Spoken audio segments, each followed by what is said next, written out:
الحمد لله نحمده ونستعينه ونستغفره ونؤمن به ونتوكل عليه ونعوذ بالله من شرور أنفسنا ومن سيئات أعمالنا من يهده الله فلا مضل له ومن يضلله فلا هادي له ونشهد أن لا إله إلا الله وحده لا شريك له ونشهد أن سيدنا وسندنا وحبيبنا وشفيعنا ومولانا محمدا عبده ورسوله صلى الله عليه وعلى آله وبارك وسلم تسليما كثيرا أما بعد فأعوذ بالله من الشيطان الرجيم بسم الله الرحمن الرحيم للفقراء المهاجرين الذين أخرجوا من ديارهم وأموالهم يبتغون فضلا من الله ورضوانا قال النبي صلى الله عليه وسلم إن الهجرة يهدم ما كان قبله أو كما قال عليه الصلاة والسلام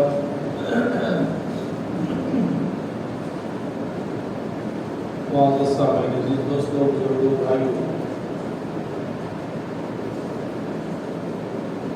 حرم الحرام کی ابتدائی 17 تاریخ پچھلی جمعہ عاشورے کا دن گزرا۔